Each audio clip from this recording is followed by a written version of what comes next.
This is SSPTV News, brought to you by Samsung Productions and the Hazleton Standard Speaker. An update on the coronavirus in the Hazleton area from the Lehigh Valley Health Network is next. Hi everyone, and thanks for being with us. I'm Ken Carr with your local information from SSPTV and the Hazleton Standard Speaker. And we start with an update on the coronavirus in the Hazleton area. Numbers have gone up in the area, and because of that, residents are being asked to not go on vacation or to family gatherings by Hazleton Mayor Jeff Cassat. The Standard Speaker Sam Galsky has more from the mayor in Thursday's Standard Speaker.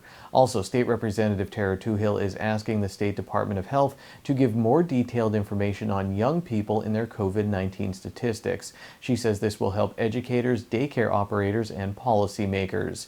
On a new Sam LaSanne show, Lehigh Valley Hospital Hazleton President John Fletcher talks about the current COVID-19 trends in the Hazleton area. And July, we started off well. I walked into the office one day. Every day we get a report. And that report consists of the number of positives at our testing site, as well as what our inpatient census looks like. And our outpatient report was showing a little bit of a spike in the number of positives in our outpatient, right around the July 24th timeframe. And so we all got together and had a discussion of what's going on. And we saw that spike continue. Now, it wasn't the 100 plus. It went from single digits to sometimes in the higher teens and then into the 20s. But it was a significant increase to what we were seeing in the prior months, and we were concerned. And so when we looked at the information, what we saw is, one, the number of people we were testing at our sites almost doubled. We were doing 40 or 50 tests a day on people who, whether they had symptoms or not, that's about the number we were testing. And that jumped to many days well over 100 that we were testing.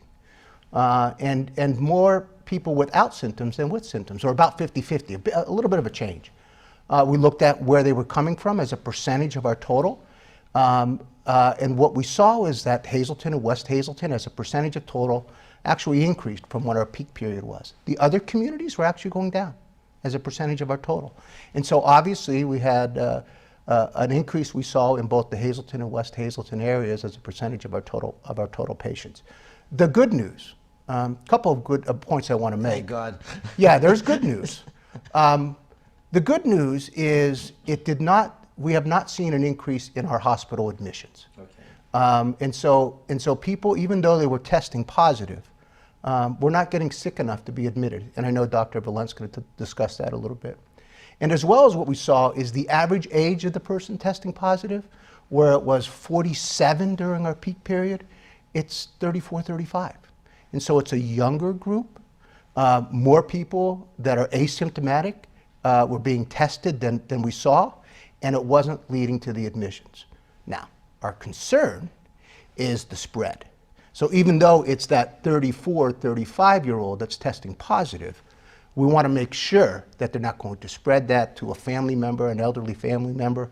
And so that was really, we wanted to make sure we got that message out.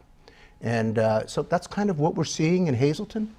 This edition of the Sam LaSanne Show with the Lehigh Valley Hospital Hazleton president and two other doctors from LVHN is airing now on SSPTV, and you can watch it anytime on our website and YouTube channel. A new video guiding parents through the Hazleton Area School District's phase reopening plan is available on the district's website and the HASD Announcements Facebook page.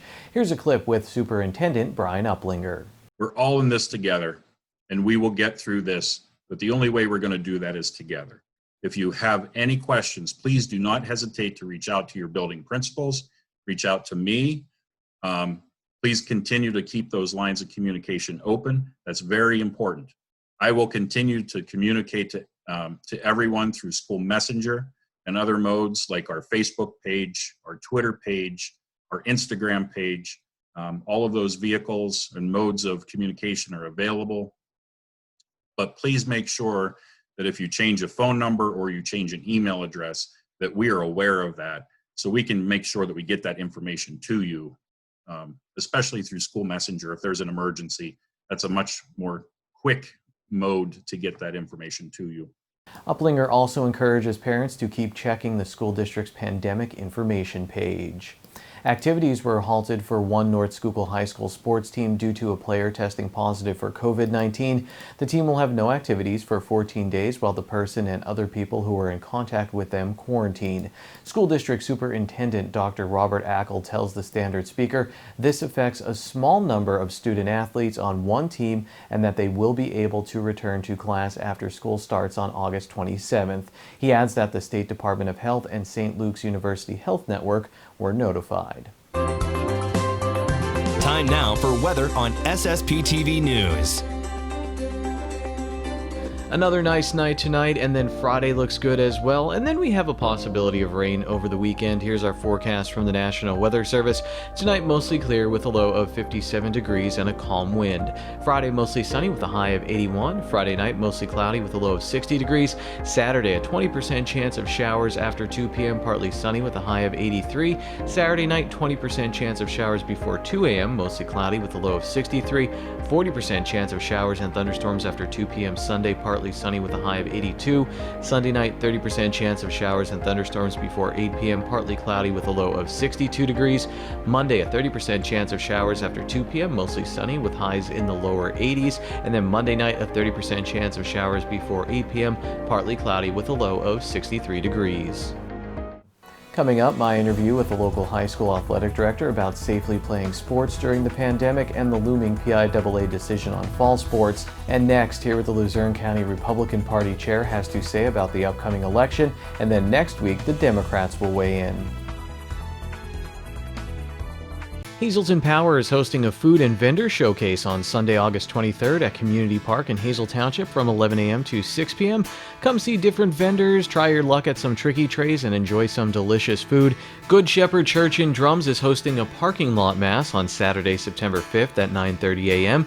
You can stay in your car or bring a chair to sit near the altar. Communion will be distributed. For more information, call 570-788-3141. Visit Schuylkill County's oldest continuously running seasonal downtown farmers market in Shenandoah. It runs on Tuesdays and Fridays from 8 a.m. until noon on South Main Street. More growers are always welcome. For more information, call 570-462-2734. The Walk-In Art Center in Schuylkill Haven is looking for old artificial Christmas trees for their Christmas Tree Festival in November. You can donate yours from Monday through Friday from 9 a.m. to 4 p.m. The tree must be at least 6 feet tall, have a stand, or be freestanding. Lights can be broken or omitted. They're accepting the trees from now through October. And here's this weekend's worship schedule on SSPTV.